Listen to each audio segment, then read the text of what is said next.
আজকের ভিডিওতে আপনাদের সাথে শেয়ার করব ছোট ছোট মিনি ড্রিম কাপকেকগুলো আমি কিভাবে রেডি করেছি সেটারই একটা ভিডিও বা ব্লগ বলতে পারেন। আসসালামু আলাইকুম and welcome to amazing bytes.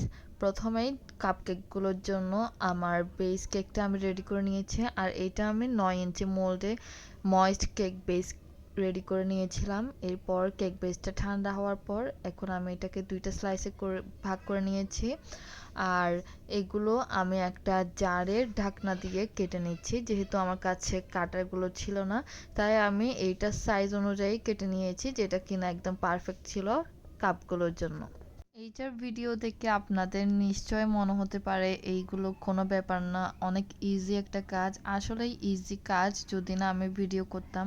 Video না করলে এটা কিন্তু অনেকটাই ইজি ছিল, আর ভিডিও করাতেও কিন্তু একটু অসুবিধা হয়ে গিয়েছে কেকগুলো করার সময়, কারণ ভিডিও করতে অনেক বেশি সময় লেগে যায়। আর এতগুলো কাপ রেডি করা একটু বেশ ঝামেলারও ছিল আমার জন্য। এরপর কাপগুলোর মধ্যে আমি এইখানে কেটে রাখা সবগুলো কেক দিয়ে দিয়েছি।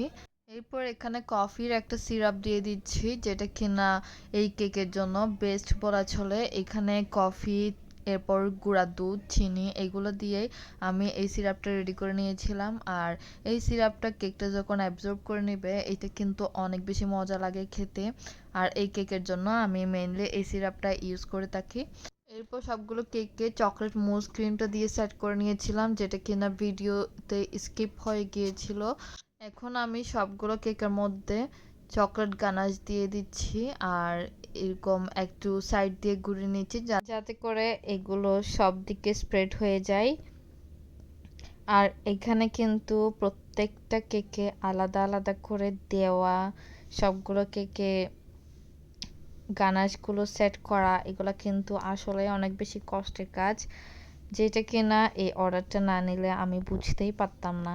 আর সবগুলো কেকে গানাশগুলো দিয়ে কিন্তু সেট করতে হয়েছিল ফ্রিজে।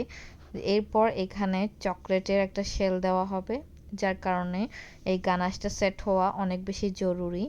এরপর সবগুলো কেককে আমি ফ্রিজ থেকে বের করে নিয়ে এখানে মেল্টেড চকলেটটা উপরে দিয়ে দিচ্ছিলাম, আর এখানে আমার হাজবেন্ড আমাকে হেল্প করছিল এগুলো ট্যাপ করতে। যেহেতু কেকগুলো ফ্রিজে রাখার কারণে বেশ ঠান্ডা ছিল, এখানে কিন্তু চকলেটটা দেওয়ার সাথে সাথে এগুলো অনেক জমে যাচ্ছিল, তাই এগুলো সাথে সাথে ট্যাপ করা অনেক বেশি জরুরি ছিল। আর এখানে সবগুলো কেকে চকলেটটা দেওয়া হয়ে গিয়েছে। এরপর এখানে আমি কোকো পাউডারটা ডাস্ট করে দিচ্ছিলাম।